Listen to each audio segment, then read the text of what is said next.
साक्षात् परब्रह्म तस्मै श्री गुरुवे नमः। ध्यानमूल गुरुमूर्ति पूजामूलं गुरुपदं मंत्रमूल गुरुवाक्य मोक्षमूलं गुरुकृपादयांचे केले स्मरण होय सकळ विद्येचे अधिकरण तेचे बंधू श्रीचरण श्री गुरूंचे ते नमस्कारोने आता माझा भावा अंतराय नको पडो देवा हरे भागाते करीतो रे तुझेच नाम मी उच्चारितो दृढ माझे मन आता बांधावे राखून तुका म्हणे वाटे आता नको फुटो देऊ फाटे श्रीपादनाथं गुरुराजवर्यं मुमुक्षु ज्ञान ज्ञानक्य दक्षं गोटी क्षत्रे निवासिनं तन्नमामि वेदविन्दाय वरिष्ठं सद्गुरु सच्चिदानंद संत श्रीपाद महाराज सच्चिदानंद संत रामदास महाराज की जय। अवधूत चिंतन श्री गुरुदेव गोपाल कृष्ण भगवान की जय। श्री गणेशाय नमः श्री पांडुरंगाभ्याम नमः। आजी अनंत जगनीचे दैवसाचे उदयाशी आली श्रुतियांचे मनमने उद्धार येती वाचे चरित्र संतांचे वर्णावया प्रजेचे भाग्य करुणी निश्चिती अभूधर अपार वर्ष क्षिती के विभूधांच्या दैवयोग रीती रित्न निगती सागरात। आपलं परम भाग्य आहे की संतांचं चरित्र आपल्या कानावर पडतं। हो, संतांचं चरित्र कानावर पडण्यासाठी भाग्य लागतं। कारण संत येती घरा मी तो अभागी दाताला सांगितलं. संत घरी आले तरी आपण त्यांची सेवा करूच याची काय गॅरंटी नाही. जन तरी देखी गुंतले प्रपंचे, स्मरण ते त्यांचे त्यांशी नाही. कारण जीव कामण्याने एवढा व्यापलेला आहे की संताकडे पाहायला त्याला वेळ नाही. प्राणिया कामे भरू देहाची वरी आदरू, म्हणून पडिला विसरू आत्मबोधेचा. त्याला विसर पडला आपला. संत कळत नाही, देव कळत नाही, धर्म कळत नाही. देव धर्म सकळ पडिले,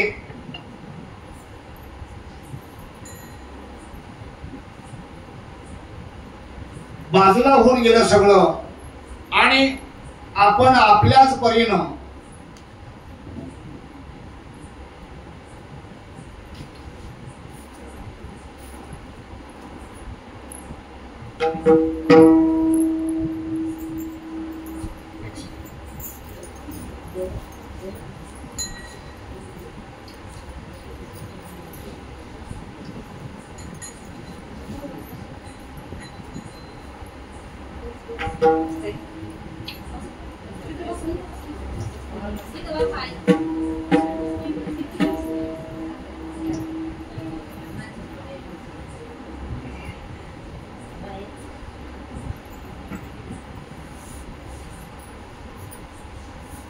कालच्या कथेमध्ये आपण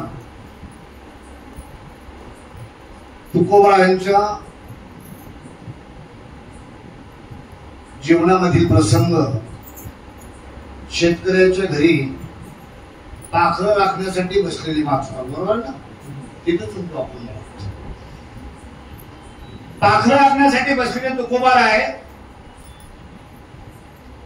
धान्य ठरलेलं,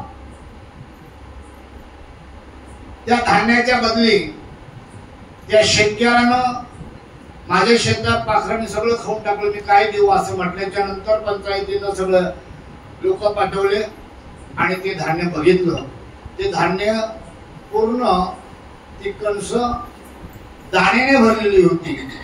17 खंडी उतारा आला आणि तो उतारा आल्याच्या नंतर गावच्या लोकांनी तुकोबारायांना ज्या मालकाचं लिहून दिलं होतं तर त्याचं किती खंडी उतारा येतो त्याला विचारलं होतं आणि तेवढे त्याला दिले ना. बाकीचे राहिले ते तुकोबाला म्हटलं हे तुमचं तुम्ही घेऊन जा. तुकोबाने ते घेतलं नाही. गावच्या सावकाराकडे म्हणजे गावच्या माणसाकडे पाटलाकडे त्यांनी ते ठेवून दिलं आणि ठेवून दिल्याच्या नंतर यांनी घरी काय नेलं नाही. इकडं बायकोला कळालं, जिजाबाईला कळालं, आवडीबाईला कळालं. तिनं काय म्हणावं, घरी रांडा पोरे मरती उपवासी. घरी रांडा पोरं घरी उपवासी मारतात आणि याला मोठं दान द्यायचं हे आले म्हणे. बरोबर, त्याने घरी अन्न नाही ते आणि मग घरात खायला अन्न नाही. रात्री स्वप्नामध्ये असं झालं, ज्या शेतकऱ्याच्या घरी त्याचं शेताचं अन्न दिलं होतं जे धान्य, त्याला रात्री पांडुरंगाने दृष्टांत दिला स्वप्नात जाऊन की भाऊ तुम्ही सगळं बरोबर केलं, तू लिहिलं, तू घेतलंस, पण तुक्याचं ठरलेलं काय दिलं नाही. तू त्याची काही जे ठरलं होतं ते त्याला काही तू दिलं नाही. ते नेऊन दे म्हणा, नेऊन दे म्हणा सांगितल्याच्या नंतर त्याने सकाळी येऊन पंचायतीमध्ये सांगितलं मला असं असं पांडुरंगानं स्वप्नामध्ये येऊन सांगितलं. ते म्हणे तुकोबारायचं जे काय ते मला त्याला द्यायचे देऊन टाकलं. पुढे असं झालं, तुकोबारायांची पत्नी एवढी काजा कथेमधला हिशोब सांगतो. बायको तुकोबारायसारख्या तुकोबांच्या बायको सारखी जिजाबाई सारखी बायको असावी. कळलं तुला? तिला बायको म्हणतात. हा, आमचं कोरडं प्रेम असतं नव्हतं. हा, बरं की नाही? कोरडं प्रेम आणि जी बाई जास्त प्रेम दाखवते ना समजायचं आपल्याकडून काहीतरी काढायची ना. म्हणजे बिना मतलबचं बाई कधी प्रेम करत नाही. तुमचं नाही सांगितलं त्यांच्याकडे सांगतो.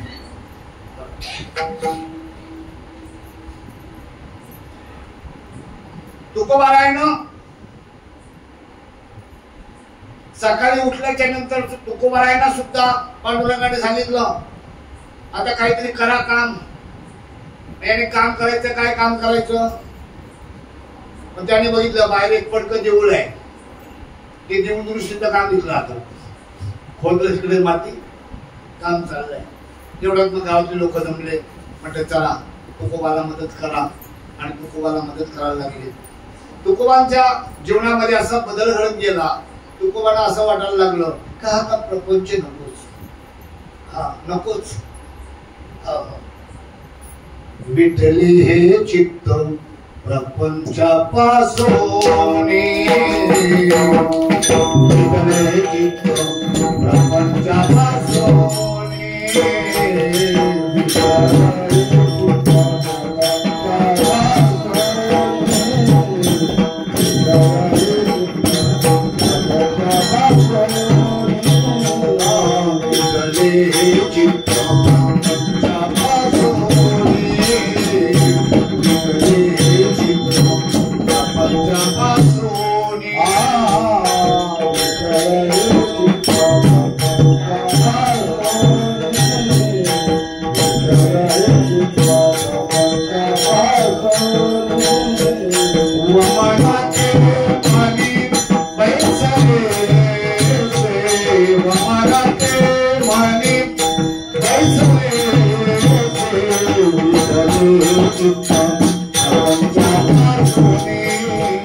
चित्त प्रपंचातून विटून गेलो होतो. किती विटलो होतं माहिती तुम्हाला. आपल्याला वीट येतो बरं का. नवऱ्याचा वीट येतो, नवऱ्याला बायकोचा वीट येतो. मग नवरा एक नवरा बायकोला म्हणतो मला त्रास देऊ नको संन्यास घेईन. काय म्हणतो तो, त्रास देऊ नको संन्यास घेईन. विटला होता तो बायकोला, संन्यास घेईन. 2-4 वेळा ऐकून घेतलं तिने. एक दिवस मला भेटली म्हणे, ते म्हणे संन्यास घेईन धमकी देतो. तुझे बोलला ना करायचं बोल जा संन्यास घेईन. कपडे आणून देते आणि राग आलं त्याला. खरंच गेला.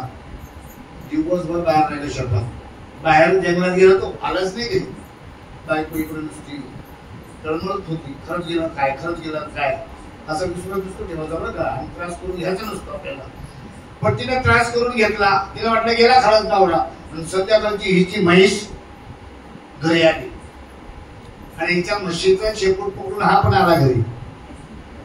आणि घराजवळ आल्यावर काय म्हणतो माहिती का, अगं म्हशी मला कुठे नेशी, अगं म्हशी मला कुठे ना. आता याची म्हशीच्या याच्यात गोठ्यात नेलं तर दुसरं कुठे नेलं.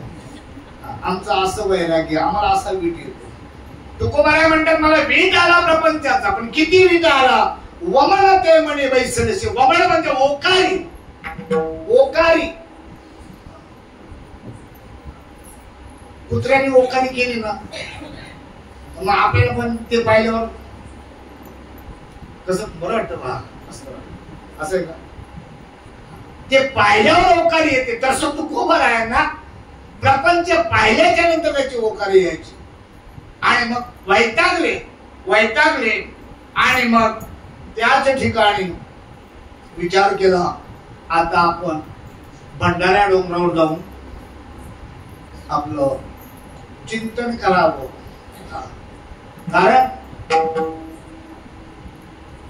तुका म्हणे आम्हा एकांताचा वास आणि शेव ब्रह्म रस आवडीने एकांतामध्ये जाऊ.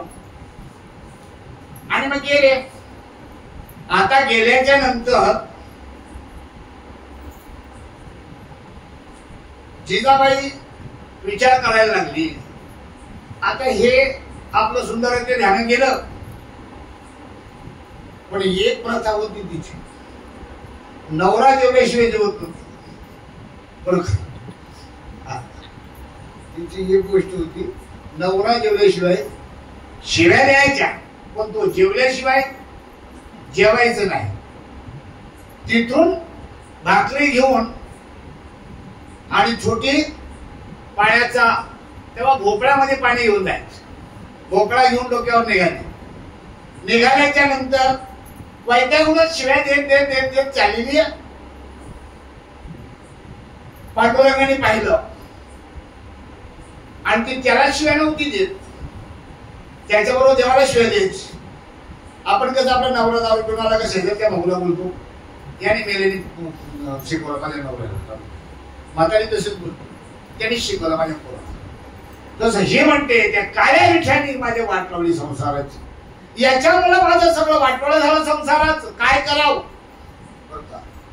आणि अशा शिव्या देत चालेल. पांडुरंगाने बघितलं आता काहीतरी केलं पाहिजे, आणि पुढे जाता जाता अचानकपणे ठेच लागली, आणि ठेच लागली, पडायला गेली. एवढ्या मोठ्या करवंदीची फांदी होती, तिचा एवढा मोठा काटा कचकन पायामध्ये घुसून गेला. आणि घुसून गेल्याच्या नंतर, पायात घुसल्याच्या नंतर विवळायला लागली, कणाला लागली, डोळ्यातून अश्रू आले.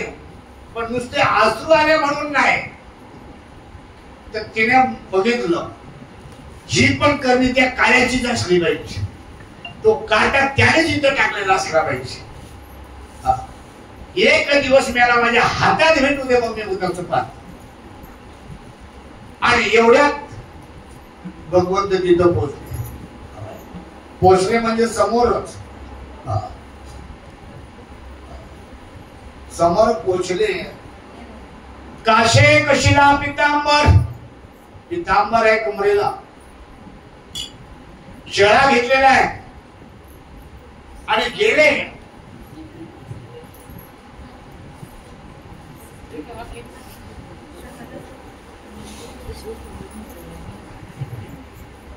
काटा घुसलाय जिजाबाईच्या, चालले पुढे सरकत सरकत.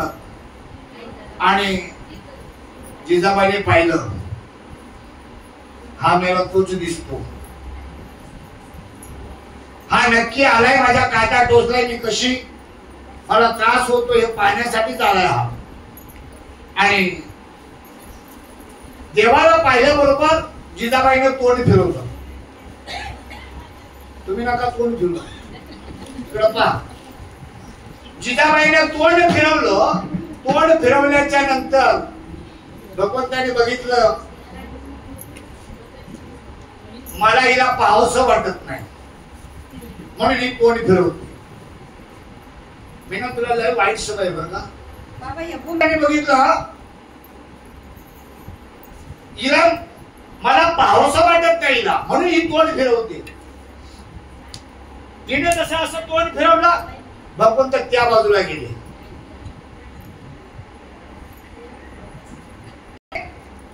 भगवंत सुद्धा त्या बाजूला गेले, ज्या बाजूला तोंड फिरवलं होतं जिजाबाईनं, त्या बाजूला गेलो, त्या बाजूला गेलो, परत तिकडे फिरवते, परत तिकडे फिरवते. त्याने सांगितलं, तू कुठल्याही बाजूला तोंड फिरव, मी तुला सगळीकडे दिसेल, जिकडे पाहावे तिकडे हरी, तू पाहावे तिकडे हरी, पाहावे तिकडे हरी, हरे विना तुझे नाही, हरे विना तुझे नाही, हरे विना तुझे नाही, हरे विना तुझे नाही, हरे विना तुझे नाही, हरे विना तुझे नाही. जिकडं पाहावं तिकडं असं मनामध्ये लोकांच्या येतं. त्या जिजाबाईला देव आवडत नव्हता. आम्ही एवढं चिंतन करतो, एवढा श्रावण महिन्यामध्ये हार काय, तुरे काय, अगरबत्त्या काय, अनेक काय काय येऊ त्याच्या देवळामध्ये जातो, काय काय पूजा करतो, एवढं करतो, आणि त्या मेलीला तिला पाहावंसं वाटत नाही त्याला, तरी तिला दर्शन द्यायला जातो ना आम्हाला दिसत पण नाही. त्याचं उत्तर असं आहे, आवडावा तर परिपूर्ण आवडावा, न आवडावा तर दुश्मनासारखा आवडावा. देव करावा तर दुश्मन तरी करावा, नाहीतर सखा काय देतो. आपलं मधलंच आहे, सखा पण नाही दुश्मन नाही. आमच्या मधल्यामध्ये आमचं टांगलेलं असतं सगळं. आम्ही देवाचे पण नाही आणि संसाराचे पण नाही.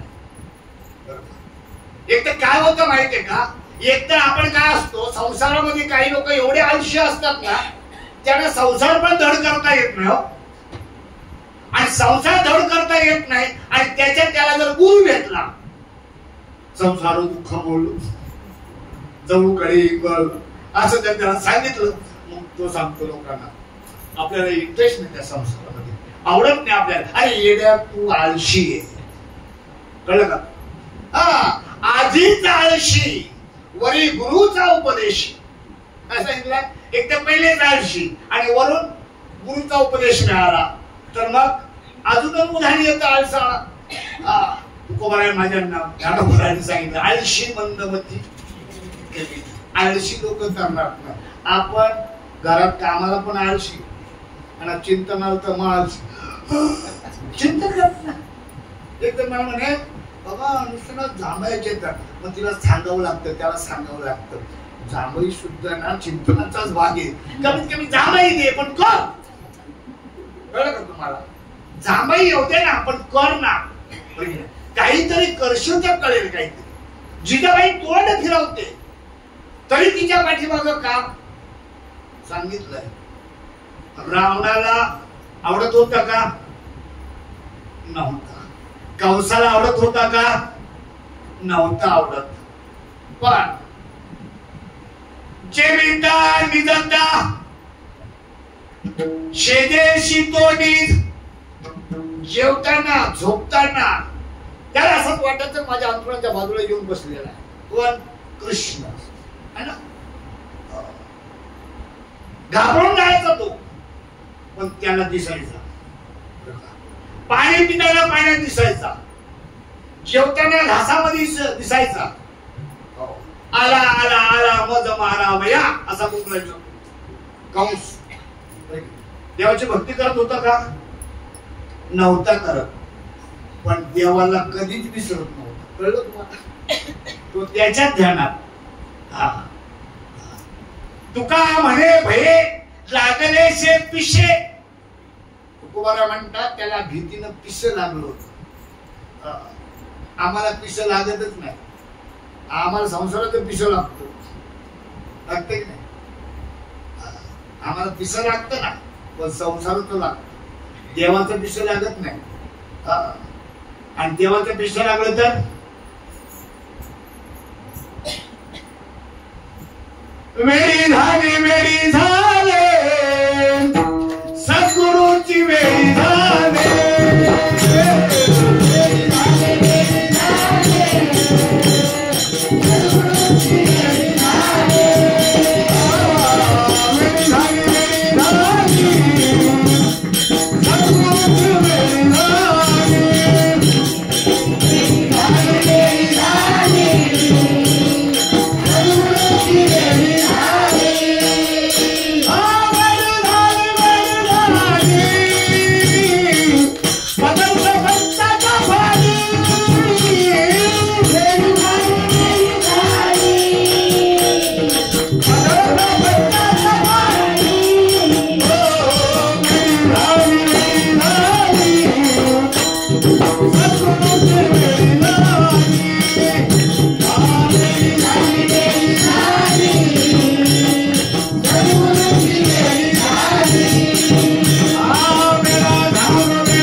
वेडा झाला, देवाच्या भक्तीमध्ये वेडा झालेला.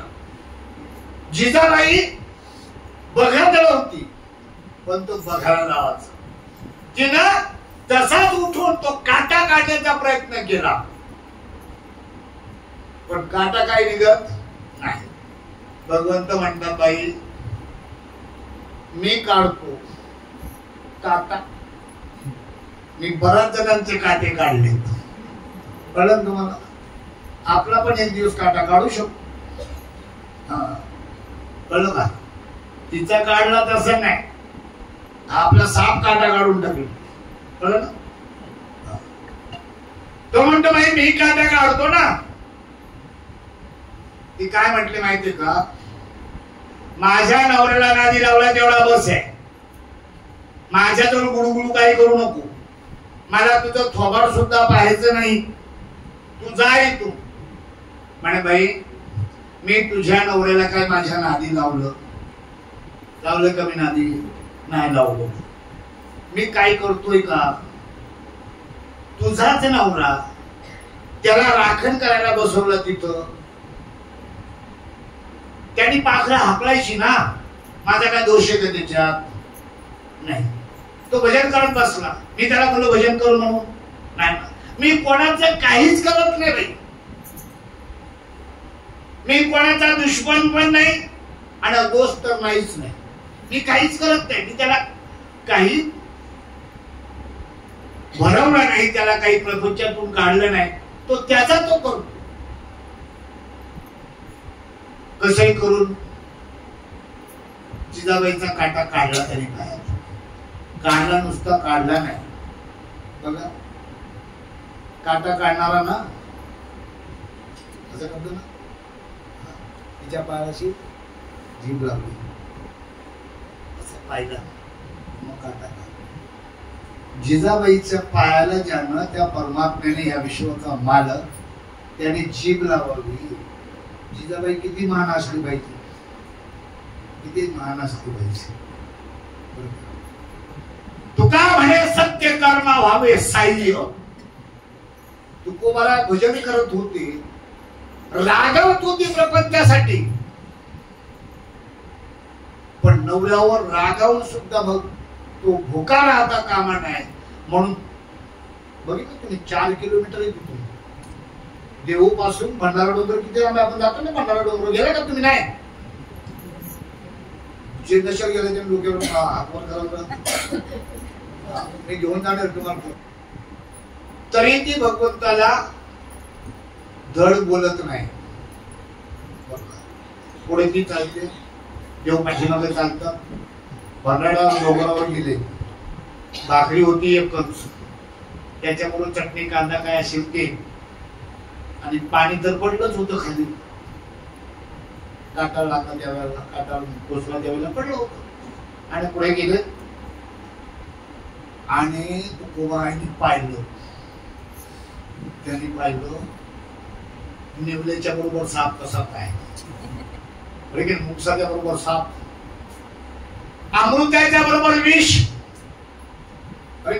ऐकू पाहिलं त्यांनी, देवाच्या बरोबर कशी आली काही, ही दोघं जण एकत्र कशी काही दिसतात. तुकोबारायांना मोठं आश्चर्य वाटलं त्या गोष्टी. आणि जवळ गेल्याच्या नंतर तुकोबारायांनी पांडुरंगाला नमस्कार केला. हिनं काही नमस्कार केला नाही, ती बसली. ते म्हणे आवले आज परम भाग्य आपलं, देव आपल्या बरोबर आले. वाढ जेवायला आम्हाला दोघांना पण. आता ही काही भाकरी सोडत नाही, भाकरी एक आहे 2 गडी. आता कसं काय लाचीवानं कसं काय करायचं, भाकरी सोडत नाही. तर तसंच झाकलेलं ते ऐक. देव म्हटलं वाडा वाडा. तिने बघितलं हा सगळं नाटक करू. काटा यानेच टोचला, काटा यानेच काढला, माझ्याशी गोड गोड बोलायला लाव म्हणून समजली. आणि देव म्हटलं आहे ना त्याच्यात, आहे भाकरी काढा, होईल आमचं दोघांचं. ज्यानं द्रौपदीच्या घरी जाऊन अन्न मागितलं, द्रौपदीच्या घरी काहीच नव्हतं, भांडी घासून ठेवलेली जेवण झाल्याच्या नंतर, आणि रात्री गेला होता. कशाने गेला होता माहितीये? दुर्वास ऋषी येणार होता, आणि त्या दुर्वास ऋषीला अन्न पाहिजे होत. आणि ते अन्न किती खायचं माहिती तुम्हाला? तुम्ही शिंदे महाराज असला होता का 2-4 चपात्या मध्ये बस म्हणायला? 60 खंडी अन्न लागत त्याला. किती? 60 खंडी. खंडी माहिती का तुम्हाला? तुमच्याकडे किती मोठं 4 पायला काय म्हणतात तुमच्याकडे? धडी धडी धडी. किती अन्न लागत त्याला? किती? 60 खंडी. एका खंडीमध्ये 1000 लोक जेवायचे. त्याचे शिष्य होते 60,000. माझे 2-4 लोक जातात जेवायला, तरी लोक परेशान होतात.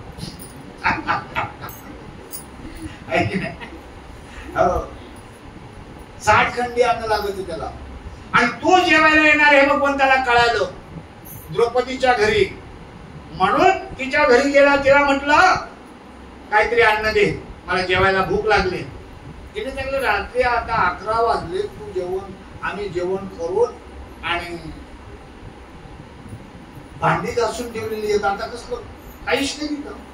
अगं म्हणे ताटाला काहीतरी लागलेलं असेल पण. आता घासलेल्या भांड्याच्या ताटाला पानं असेल का काही? ज्याने हे विश्व निर्माण केलंय त्याला भाजीचं पान निर्माण करायला का वेळ लागणार आहे का? तिच्या ताट्याच्या बुडाला शिजलेल्या भाजीचा पान असं चिटकलेलं होतं, खरकट. पण ते काय आहे ते तर ते, मी त्याच्यात पण माझी भूक भागेल. ते घेतलं भगवंताने, खाल्लं, आणि मग तिला 60 खंडी अन्न पुरवलं. तो घेतो तेव्हा देतो, तसा नाही. घेशी तेव्हा देशी ऐसा असशी उदार. तो उदार आहे पण घेतल्याशिवाय नाही. आणि तुम्हाला सांगू का, मोठा देव आहे ना, मोठा देव माहिती तुम्हाला? मोठा देव, पंढरीचा देव मोठा आहे बरं का सगळं. आणि तो देव आहे ना, तो जीव घेतो तेव्हा भेटतो. थोरला देव लाचुंगा जाना, संतांचं म्हणणं आहे. थोरला देव लाचुंगा जाना आणि तोला भेटे जीव घेतल्या विना. त्याला जीव द्यावा ना. आपला जीव देता येतो? येतो ना जीव देता. आपण जे चिंतन करतो ना, आपल्या सद्गुरू दिलेल्या नामाचे जे चिंतन करतो ना, त्यावेळेला जो आपण निश्चित पडतो ना, त्याला म्हणतात जीव देणं. जीव देणं म्हणजे विहिरीत जाऊन पुरी टाकणं नाही, रेल्वे खाली जाऊन कटून मरणं नाही, विष पिणं नाही. जीव देणं म्हणजे जीव भाव जाणून त्याचा भाव विसरणं, त्याचं नाव जीव देणं. आणि ते जीव देण्याची प्रक्रिया जोपर्यंत आपल्यामध्ये नाही तयार होत, तोपर्यंत देव आपल्याला भेटत नाही. देवाने सांगितलं बघ, वारा आम्हाला जेवायला आई.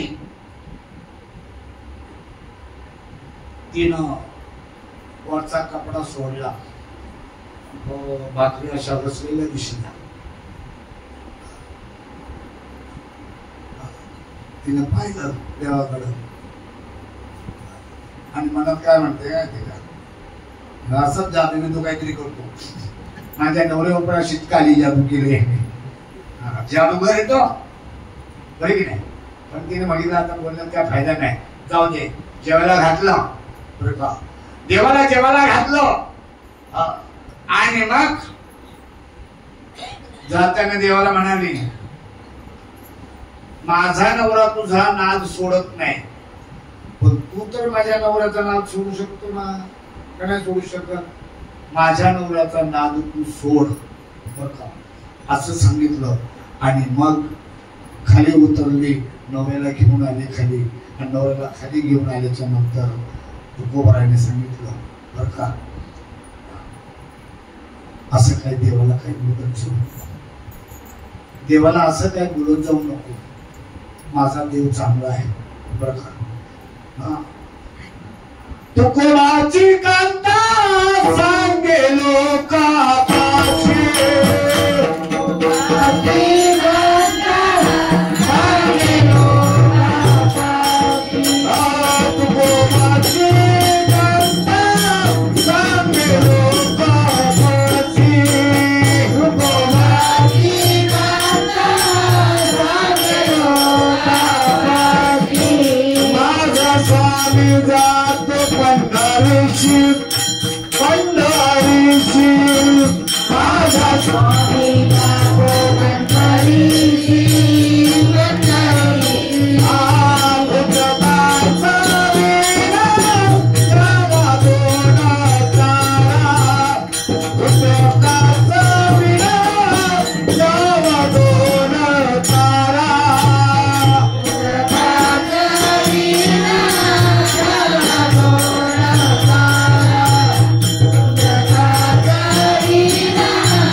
दिवसेंदिवस चाललेले आहे. तुकोबाचं घरातलं वातावरण अजून खराब होत चाललंय, अजून खराब होत चाललंय. आणि एक दिवस असं झालं मागे, एक दिवस असं झालं, तुकोबाराय सहज घरात बसलेले होते. रामकृष्ण हरी, रामकृष्ण हरी, रामकृष्ण हरी, रामकृष्ण हरी जप चाललेला आहे मुखावाटे. आणि जिजाबाई आंघोळीला गेलेल्या. जिजाबाई आंघोळीला गेलेल्या. जिजाबाईकडे लुगडं एकच होतं.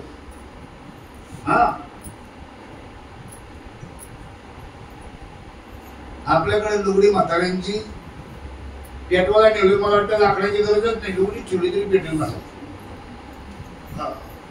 बघा ना, लई लुगडी म्हाताऱ्यांच्याकडे. जिजाबाईकडे एकच लुगडं. हा गडी बसलेला बाहेर, आणि ते लुगडं त्याच्यावर टाकलेलं. आणि आता आंघोळीला बिचारी गेलेली. यांचं काय जगाच्या कल्याणा, संतांच्या विभूती. आणि एक बाई आली, ब्राह्मणी नव्हती, म्हणे बाबा द्या काहीतरी. पांघरायला काहीच नाही. बघितलं,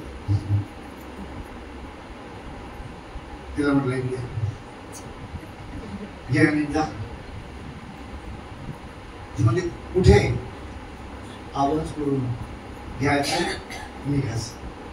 तिने घेतलं, याने पण बघितलं, आपलं काम झालं, आपण बसलो, गेले घरातून बाहेर निघून. आता बाई आंघोळ करून कशी काय निघेल बाहेर? अंगावर कपडेच नाही, होत ते गेलं बाहेर, कशी निघेल? हे निघून गेले, परत आलेच नाही. आले नाही म्हणजे तिकडेच नादावले. आणि कोणीतरी लग्नाला सांगायला पाहुणे आले दोघे जण. ते बाहेरून आवाज देतात, जिजाबाई आहेत का घरात? आता जिजाबाई आंघोळीच्या घरात. बाहेर जावं कसं? बाहेर जायचं कसं? येणार कसं बाहेर? आणि मग देवाला चिंता पडली, बर का. भरजरी पितांबर भगवंतानं जिजाबाईच्या अंगावर टाकून दिला. बघितलं जिजाबाईने.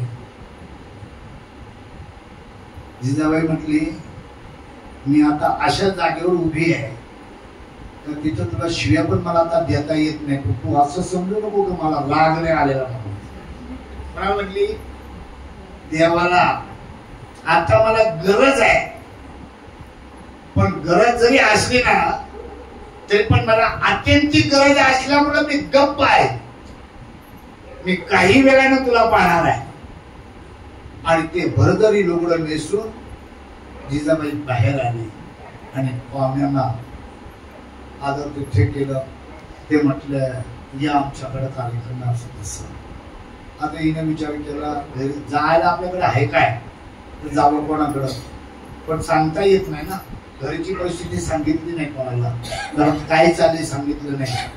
आणि मग विचार करते, फक्त एवढीच बोलली त्यांना, भावानं त्यावेळेला कशी परिस्थिती असेल आम्हाला सवड असेल त्या पद्धतीने आम्ही येऊ.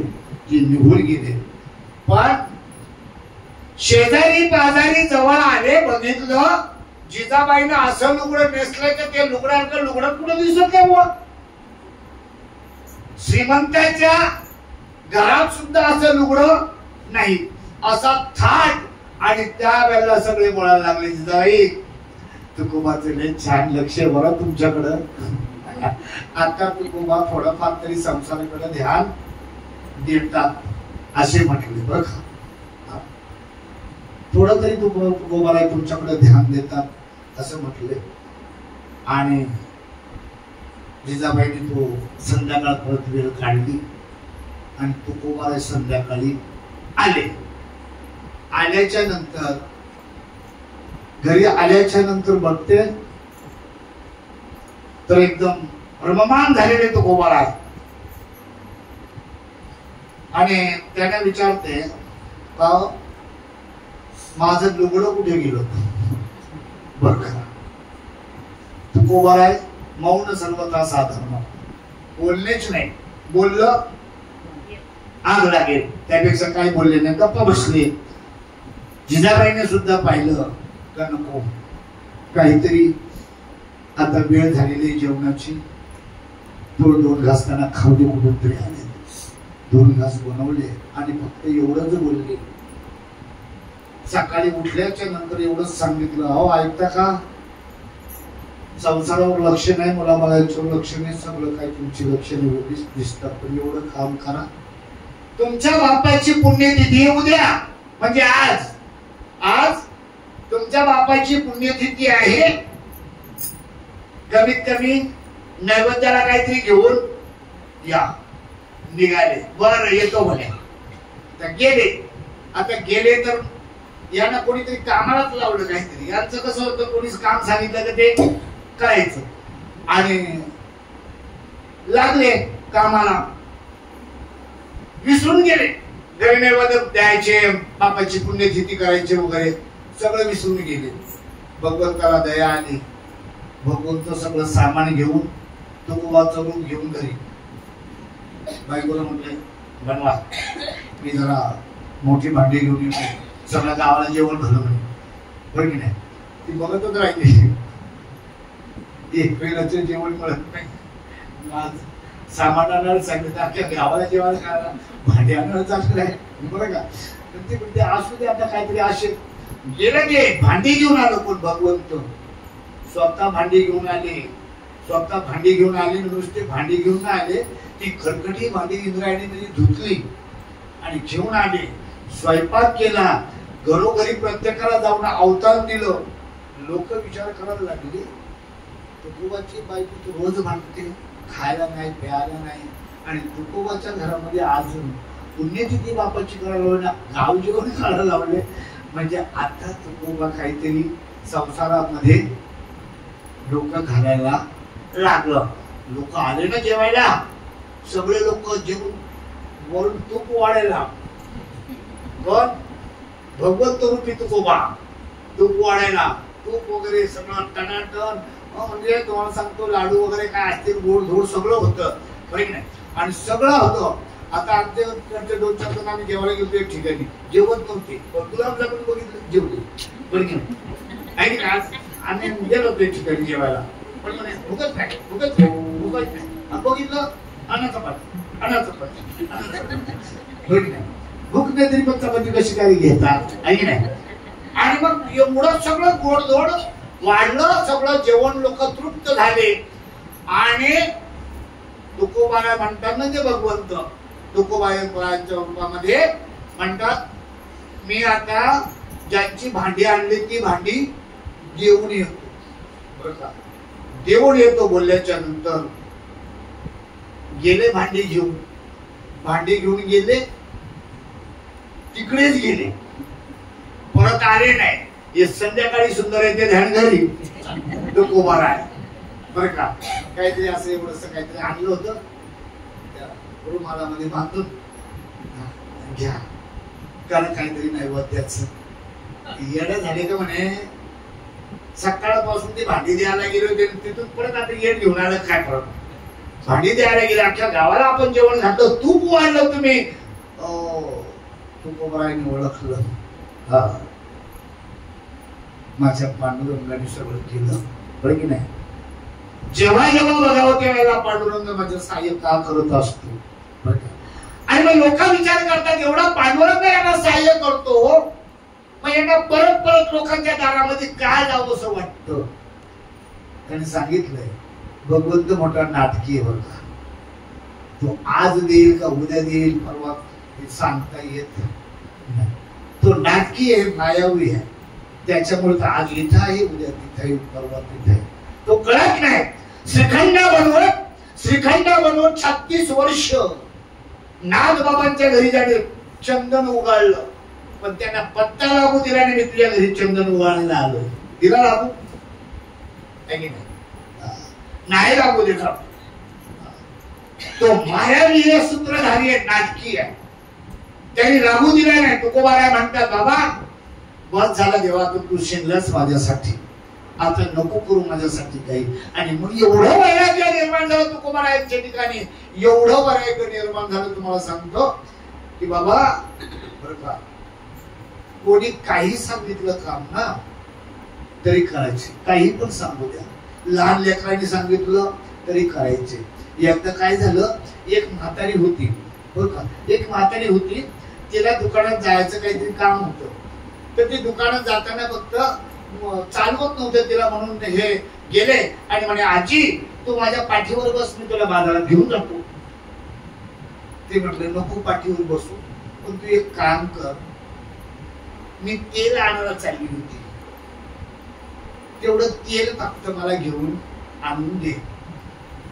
आता याने घेतली ती तेलाची बॉटल का आशे आणि गेले बाजारात. बाजारात गेले तेव्हा तेल घेऊन आले, म्हातारीला तेल दिलं, म्हातारीनं 10 दिवस तेल वापरलं. म्हातारीचं तेल फक्त 4 दिवस पुरायचं, ते 10 दिवस पुरलं. म्हातारी रोडवर निघाली, चकूबाई इकडे तुम्हाला काय सांगते बा, तो तुकावानी आहे ना, त्याला तेल आणायला सांगायचं, 4 दिवसाचं तेल 10 दिवस टिकतं. जो उठेल तो बकेट घेऊन यायचा, तुकोबा आमचं तेल आणा, तुकोबा आमचं तेल आणा. तुम्हाला काय सांगावं, एक दुसऱ्याचं तेल आणणं ठीक आहे हो, पण असं गळ्यामध्ये असं मी तिथे हेच बांधले त्याच्यात. हो, पैसे दिले प्रत्येकाने, कोणी 5 लिटर सांगितलं, कोणी 2 लिटर, कोणी 1 लिटर, कोणी काय सांगायचे ते सांगितलं. सगळ्यांचे पैसे घेतले, वाण्याकडे गेले बरं का, आणि वाण्याला म्हटले हे पैसे घ्या नाही याच्यामध्ये तेल टाका. कळलं का? त्या वाण्याने कसं टाकायचं तसं टाकलं बरं का. याला काय माहिती, वाणी म्हटला कुठल्या डब्यामध्ये पाव किलो टाकू, कुठल्या डब्यामध्ये 2 किलो टाकू ते सांगा. म्हणे मला काय माहिती नाही, मी विसरून गेलो. तुम्हाला जसं टाकायचं तुम्ही टाकू शकता. त्याने दिलं बिचाराने प्रत्येक याच्यामध्ये टाकून बरं का. आणि आला घेऊन प्रत्येकाला त्याचा डबा दिला, प्रत्येकाने आपला डबा ओळखून घेतला. पण एक गोष्ट मोठी विचित्र घडली बरं का तिथं. असं नवल घडलं तेव्हा, ज्याने 50 रुपयाचा सांगितला होता ना, त्याने 200 रुपयाचं तेल जरी नेलं होतं, पण त्याच्या डब्यात घरी जाईपर्यंत फक्त 50 रुपयाचं होतं. ज्याचं कमी होतं त्याला कमी, ज्याचं जास्त होतं त्याला जास्त. डबे बदलले पण त्याला मध्ये फरक पडला, ज्याचं जेवढं होतं तेवढं. असं तुकोबारायांचं म्हणणं. आणि बऱ्याच काही गोष्टी अशा तुकोबारायांच्या जीवनामध्ये घडत गेल्या. अशा घडत गेल्या तुम्हाला सांगतो का, तुकोबारायासारखं जीवन, निरस जीवन ज्याला म्हणतात, निरस निरस जीवन, ज्या जीवनाला काही अर्थ नाही, आपण त्यांच्यासारखं जीवन जगू शकत नाही. आपण त्याला काय म्हणतो, निर्लज्ज म्हणतो. पण तुकोबाई निर्लज्ज नव्हते, लाज होती. भगवंताला सांगितलं तुकोबारायांनी, देवा तुम्ही माझं पाहता ना, बायको मला बोलते, ती काही खोटं बोलत नाही, तिला जसं संसारामध्ये हवा आहे तसं माझ्याकडून काय होत नाही. मला धड हे जमत नाही, मला धड ते जमत नाही. भक्ती करू का पोट भरू, सांगा मी काय करू, काय करावं मी, मला कळत नाही. आणि असं करता करता तुम्हाला सांगतो,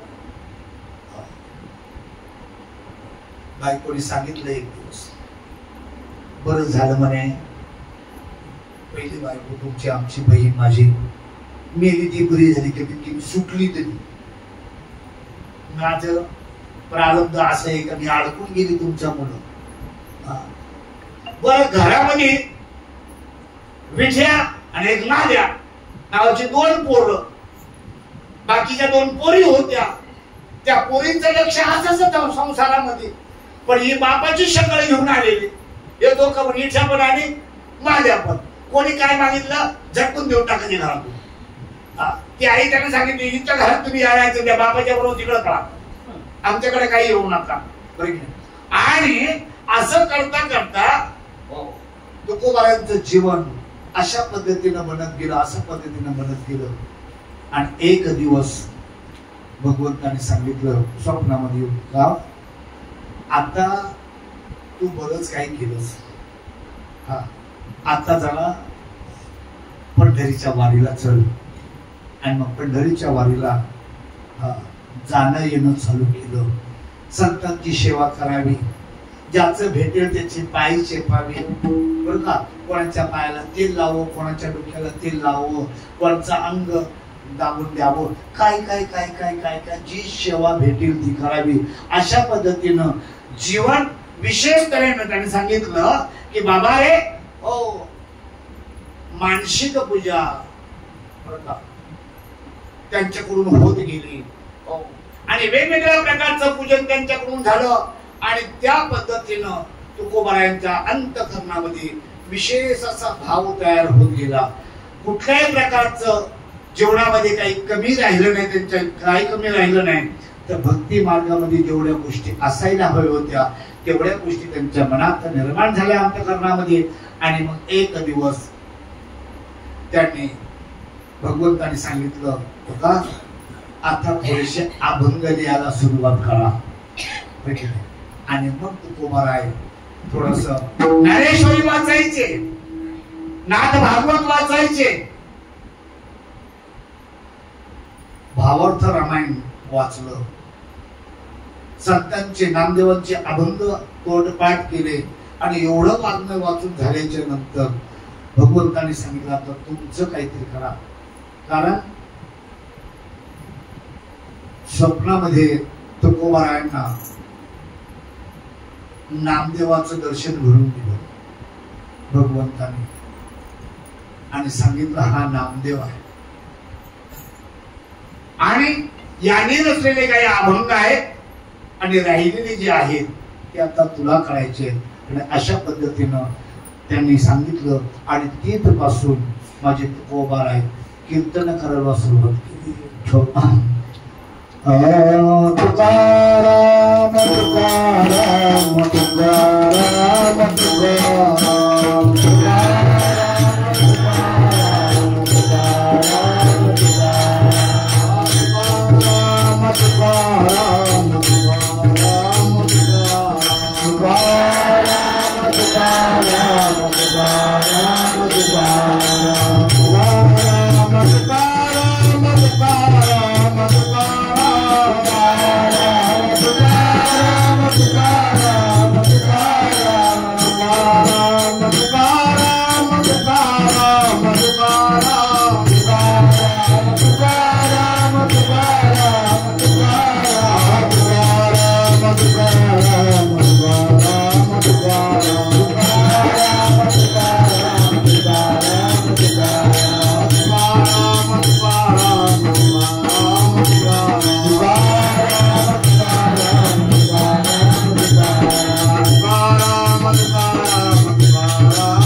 एखादा अभंग बोला होता.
कीर्तन करायला लागलेले आहेत.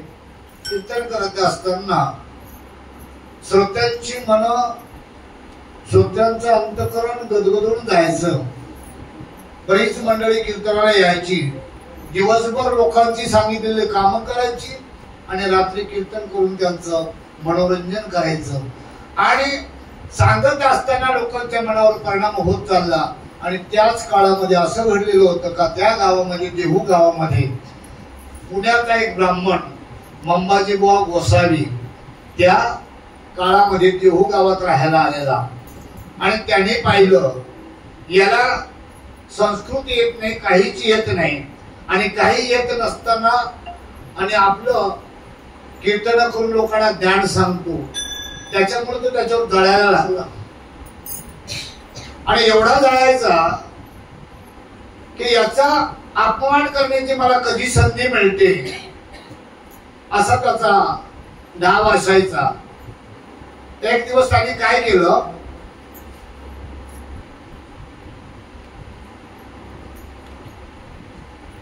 जिजाबाईला तिच्या भावानं, त्यांची परिस्थिती चांगली होती, त्याने तिला एक म्हैस दिली. आता ती म्हैस घराच्या जवळ बांधलेली. त्या मंबाजी बुवाने काय केलं, त्याच्या घराच्या बाजूला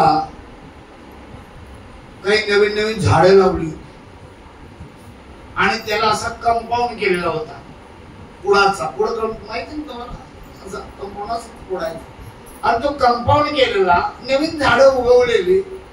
आणि कशी जिजाबाईची म्हैस सुटली आणि मंबाच्या बुवाच्या कंपाऊंड मध्ये गेली, सगळी झाडं तोडून टाकली, सगळं कंपाऊंड तोडून टाकलं. मंबाजी बुवाला चान्सच मिळाला.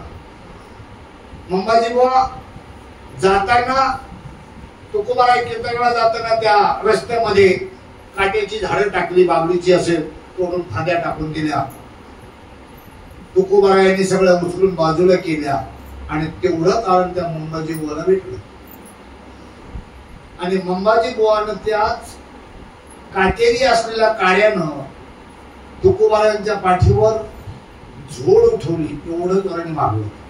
किती मारलं, तुकोबारायांनी हुक चूक केलं नाही, काहीच केलं नाही. काटे अंगात घुसले तुकोबारायांच्या. दमला तो आणि घरी निघून गेला अद्दा तद्दा बोलत. एक वेळा तुम्ही लोक शिव्या द्यायला कमी पडाल, पण बामण शिव्या देण्यामध्ये ते पटलीत असतो.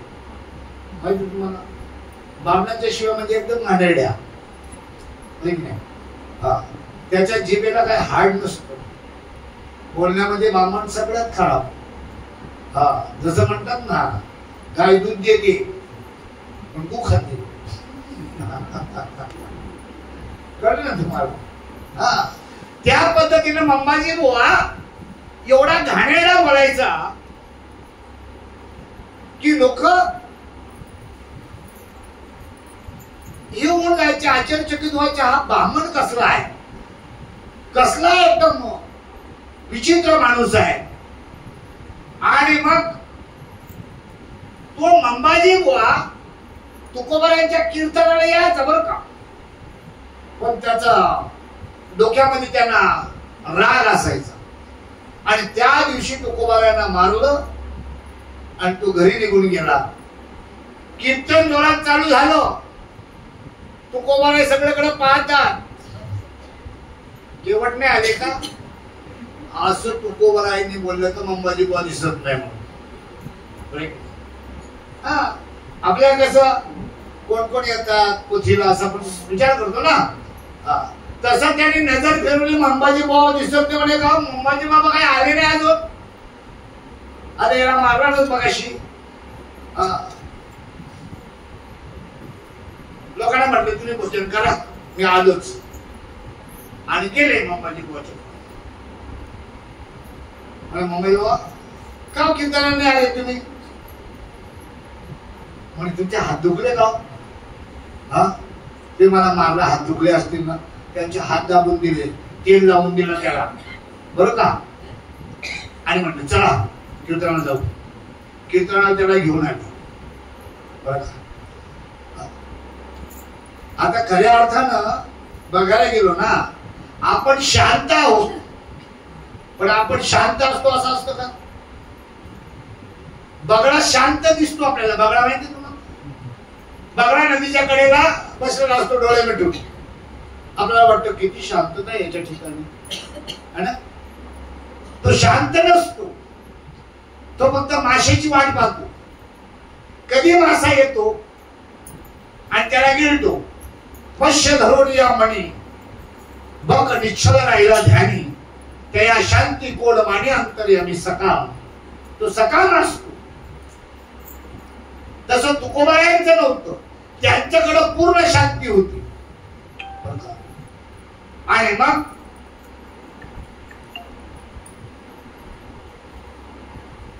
असं चाललेलं असताना त्याच वेळेला ती म्हैस जी होती, एक दिवस लोकांनी पाहिलं, लोकांनी म्हणजे चोरांनी पाहिलं, तर सगळे तुकोबारायांच्या कीर्तनाला जातात आणि म्हैस बांधलेली असते अंगणात. मग ते दोघे जण चोर आले आणि त्या म्हशीचं दाव सोडून घेऊन चालले. गावाच्या बाहेर जाण्याची वेळ आणि तिथे एक अकाळ विकराळ असा राक्षसासारखा माणूस दंडुका घेऊन तयार आहे तिथं. त्याने बघितलं हा कोण आला, गावात तो कोणी हजर नाही. दुसऱ्या रस्त्याने घेऊन जाऊ म्हणे. दुसऱ्या रस्त्याने निघाले, तिथं पण तसंच. पुढे गेले, तिथं पण तसंच. रात्रभर फिरले ती म्हैस घेऊन, पण जागा काय कुठे जायला मिळत नाही. आणि मग त्याने विचार केला आपण याच्या हातून आता मारले जाऊ. नक्कीच त्या तुकाराम महाराज देवाची भक्ती करतो, नक्की त्यांनीच भूत पाठवला असेल त्या देवाने आपल्या पाठीमाग. त्याच्यापेक्षा म्हणे आता म्हशीचं नाद सोडून द्या, हिला सोडून द्यायची म्हणे. सोडून दिले तरी सोडत नाही. तू परत पकडली म्हशीला. एकाने सांगितलं शहाणा व्हा, की तू सोडून आणले तिथे नेऊन बांधा. नेऊन परत बांधली तरी याने गावाच्या बाहेर जाऊ देत नाही. तू आता करायचं काय? म्हैस पण गेली, मुद्देमाल पण जमलं नाही, तरी सुद्धा सजा चालू आहे. त्याने बघितलं आपण तुकोबारायांची मत चोरले ना, तुकोबारांचे कीर्तन चालू आहे म्हणे, तिथं जाऊन वाचलो तर वाचलो.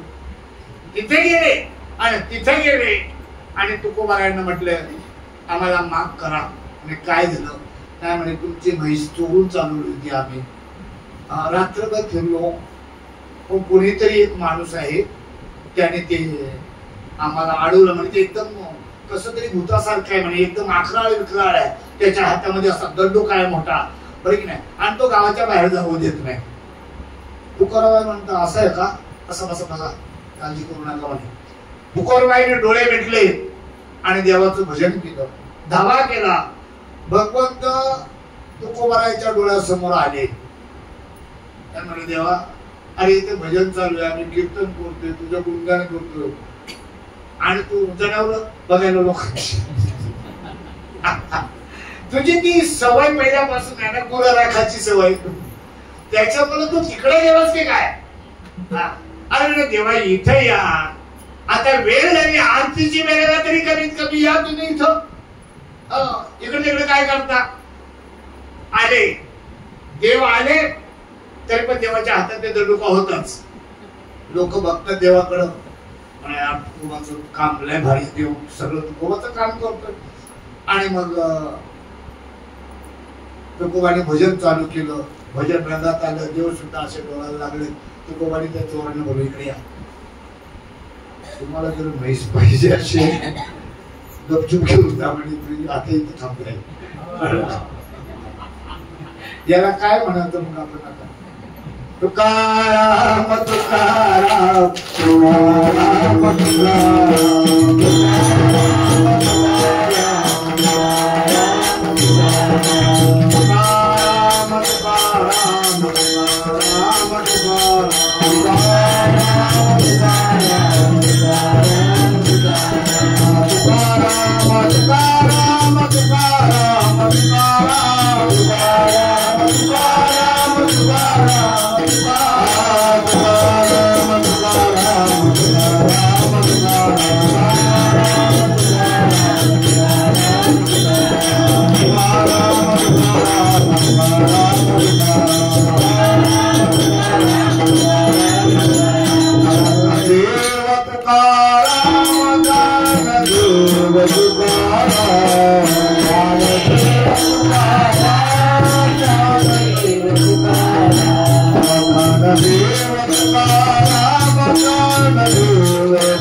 बंद केलं का?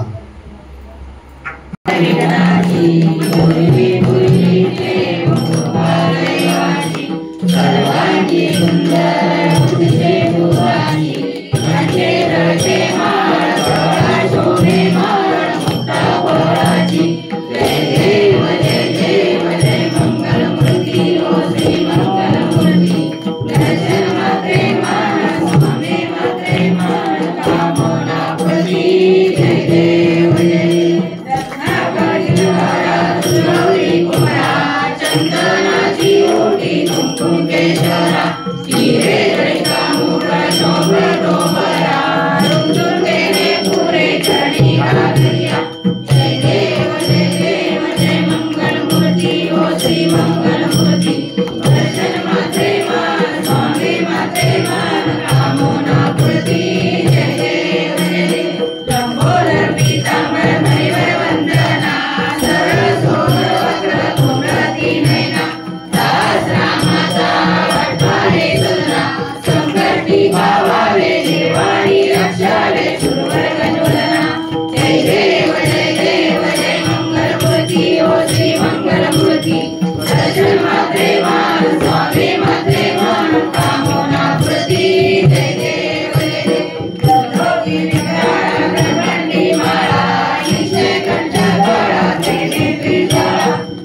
पांडुरंगा रुक्माई वल्लभा राईच्या वल्लभा पारे तुलका जय देव जय तुळशी माळा गळा कंठे उंचंडी कासे पीतांबर कस्तुरी ललाटी देव सुवर नित्य उदवेटी करुणा हनुमंत पुढे उभे राही जय देव जय पांडुरंगा ओ हरी पांडुरंगा रुक्माई वल्लभा राईच्या वल्लभा पारे तुलका जय देव जय धन्य वेणुनाद विलत्र बाळा सुवर्णाची कमळे वनमाळा गळा राही रुक्माबाई राणी असरा दुवाडती राजा हिरवा सावळा जय देव जय पांडुरंगा ओ हरी पांडुरंगा रुक्माई वल्लभा राईच्या वल्लभा पारे तुलका जय देव जय वाळुमारा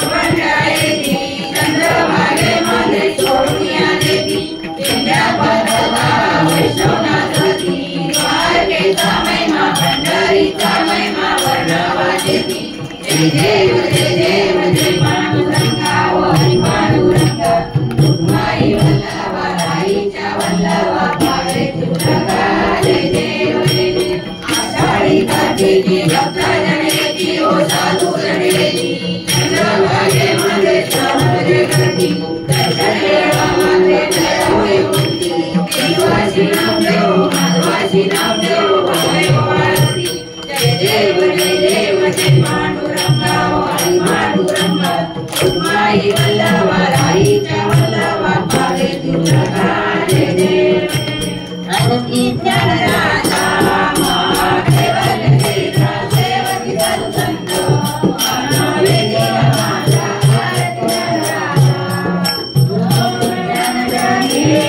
ज्ञानराजी गोडी अवतार पांडुरंग आवडे वीरे जानी आरती ज्ञानराजा महादेवन देवा सेवकी संत मानवे देवा माता आरती ज्ञानराजा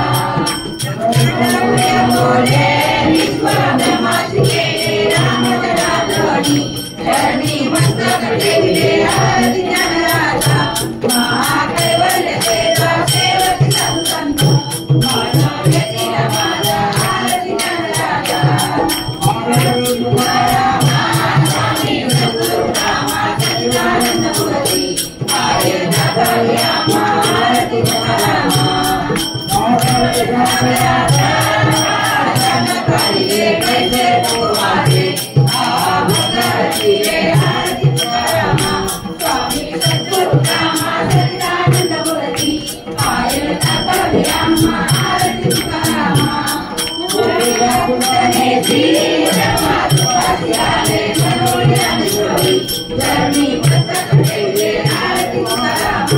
स्वामी सद्गुरु रामा सच्चिदानंद मूर्ती आर्य नाथया आरती ज्ञानराजा